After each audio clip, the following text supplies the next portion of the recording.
If someone told you that you don't get pension credit, so there's nothing else for you to claim, they were wrong. Genuinely, factually wrong. And it's one of the most common assumptions I come across in this whole space. Here's why it happens.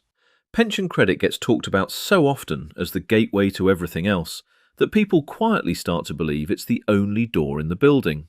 If you've applied and been turned down, or you've looked at the criteria and assumed you wouldn't qualify, it's easy to conclude that's the end of the conversation. It isn't.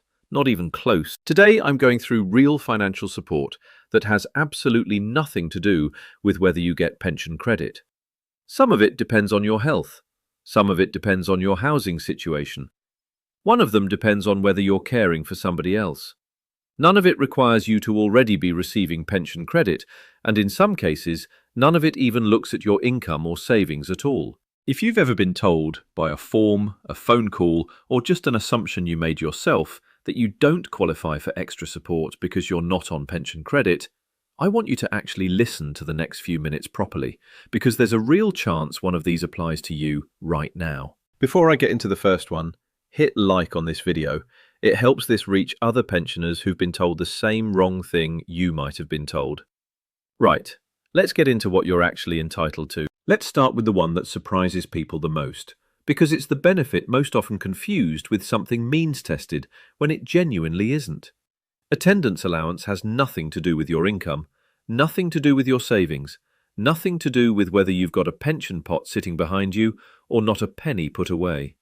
It is based entirely on your care needs, full stop. If you're over state pension age and you're dealing with a disability or an illness, physical or mental, including things like sight loss, hearing loss, or a condition like dementia, and you need help with personal care, or you need someone keeping an eye on you to stay safe through the day or the night, this is worth looking into properly.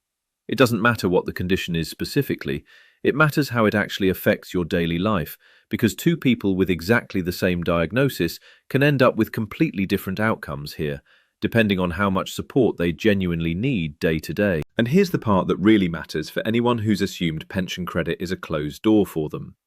Claiming attendance allowance doesn't just sit there on its own as a separate payment. It can actually open the door to more pension credit, more housing benefit, or more council tax reduction than you were getting before, because those calculations often work in your favour once attendance allowance is in the picture. So, even if you were told no on pension credit in the past, claiming attendance allowance now could genuinely change that answer if you were to check again. The form itself has a reputation for being long, and I won't pretend otherwise, but the advice that actually helps is simple. Be specific. Don't write, "I struggle with washing." Write down what actually happens on a bad day, in detail, because vague answers get vague decisions, and specific answers get accurate ones.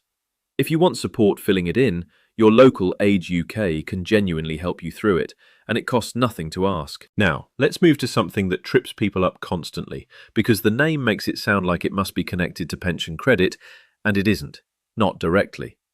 Council tax reduction is its own separate scheme, run by your local council, and it looks at your income and your savings on its own terms.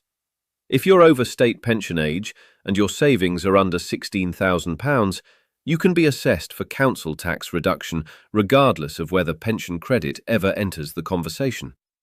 If you already get the guarantee credit part of pension credit, you'll usually get your council tax paid in full, and that's where a lot of the confusion comes from, because that specific route does go through pension credit. But that isn't the only route in. Without guarantee credit, you can still be assessed and still receive a genuine reduction based purely on your own income and what you've got saved. One detail worth knowing, because it catches people out constantly. Certain income doesn't even count towards this assessment at all. Attendance allowance, for instance, the very benefit we just talked about, is completely ignored when your council works out your council tax reduction. So claiming one doesn't quietly cancel out the other. If anything, they tend to support each other rather than compete. Now, if you rent your home rather than own it, there's a third one worth knowing about properly, because it runs on entirely separate rules to pension credit as well. Housing benefit, for pensioners, is assessed through what's called the pension age scheme, and it looks at your specific income and circumstances independently. If you're part of a couple and only one of you has reached state pension age, it's still usually the more generous pension age assessment that applies to the whole household, rather than the less generous working age rules, which is something a lot of people don't realize applies to them. This is genuinely one of the ones people miss most often, because there's a quiet assumption floating around that if you weren't approved for pension credit, there's no point even applying for housing benefits separately. That assumption is wrong. They are assessed on their own terms. It is entirely possible to be turned down for one and still be entitled to the other. So, if you rent and you've never actually put in a separate claim for housing benefit because you assumed the door was already closed, it's worth actually checking rather than assuming. Now, the fourth one is a little different because it isn't really about your own income or savings at all. It's about whether you're looking after somebody else. If you spend 35 hours a week or more caring for a partner, a parent, a friend, anyone at all who receives a qualifying disability benefit themselves, you may be entitled to carer's allowance, regardless of your own pension situation.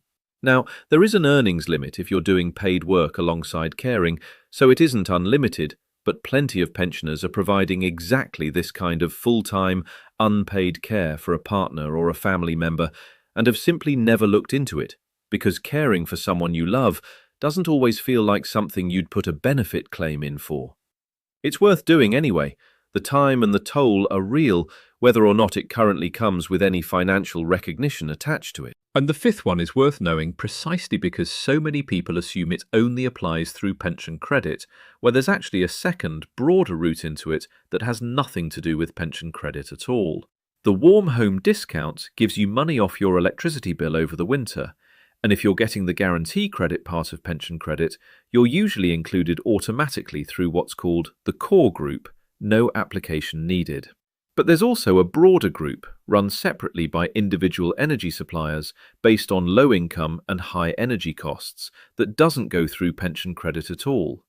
Not every supplier runs this scheme in exactly the same way, and it isn't automatic the way the core group is, so if you think you might qualify through this route, it's worth contacting your own energy supplier directly and asking specifically whether they run a broader group scheme and what their criteria are for it this year. So here's what I want you to actually take away from all of this, because it's more important than any single benefit on its own.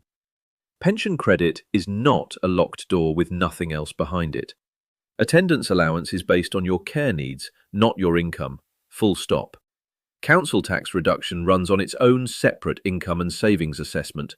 Housing benefit, if you rent, is assessed independently, using the more generous pension age rules. Carer's allowance exists if you're caring for someone else, regardless of your own pension situation. And the Warm Home Discount has a second route in through your energy supplier directly that has nothing to do with pension credit at all. If you take nothing else from this video, take this. Being turned down for one benefit, or assuming you wouldn't qualify, tells you almost nothing about whether you're entitled to any of the others. Each one of these runs on its own rules, assessed on its own terms, and the only way to actually know where you stand is to check each one properly, rather than assuming a no in one place means a no everywhere. If this helped, please share it with someone you know who's mentioned being turned down for pension credit and left it there, because there's a genuine chance they've quietly written off support they're still entitled to. Subscribe if you want more of this, plain English, no jargon, and I'll see you in the next one.